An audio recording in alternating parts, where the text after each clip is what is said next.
আমার কবিতার নাম চেনা হলো না নারীকে। লিখেছেন স্বপন কুমার বৈদ্য, কণ্ঠে আমি স্বপ্না বেগম। এখনো ভালো করে চেনা হলো না নারীকে। কত দূর থেকে ফাগুনে হাওয়ার মতো ছুটে আসি তার কাছে, পাগলা গুড়া হয়ে। মনের অবস্থা না বুঝে সেও আমাকে ঠিক তাই ভেবে বলে ফেলে, ধুত পাগল কোথাকার। একদিন আমাকে দেখতে না পেয়ে অমনি এই ভর দুপুরে তপ্ত রোদের আঁচে পুড়ে আমার সাথে দেখা করার জন্য রাস্তায় দাঁড়িয়ে অপেক্ষা করতে হয়। তার চোখে চোখ রেখে যখন পলাশের রং মাখি, মনের চোখ দিয়ে বারবার ছুঁয়ে দেখি তার হৃদয়ে পদ্ম ফোটা জলাশয়ের জল।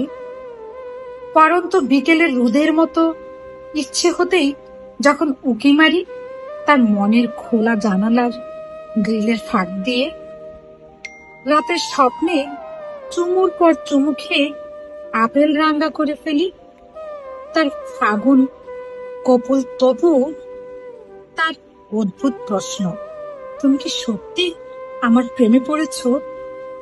সত্যিই কি ভালোবাসো আমাকে? আমি বাগরুদ্ধ হয়ে যাই। তাকে বললাম, প্রেম ভালোবাসি শব্দটা মুখে প্রকাশ করে ফেললে ভালোবাসা বড্ড সস্তা হয়ে যায়। মনের গভীর অনুভূতি, চোখের চাহনি কিছুটা অধৈর্য হয়ে যাওয়ার লক্ষণ, মনের আকুতি প্রকাশ।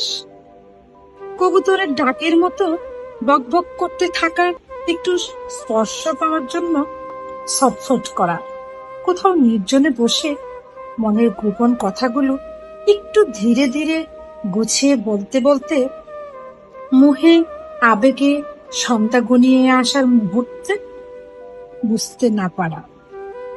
গভীর রাত জেগে মোবাইলে একের পর এক মেসেজ দিয়ে যাওয়া, ঝড় বাদর অপেক্ষা করে ডেটিং করতে যাওয়া, হুটহাট করে অমনি কোথাও ঘুরতে যাওয়া, প্রোগ্রাম সেট করে ফেলা। এত কিছুর পরেও তার একই প্রশ্ন, তুমি কি সত্যি সত্যি ভালোবাসো আমাকে? আসলেই না বলে পারছি না। এখনো ভালো করে চেনা হলো না নারীকে।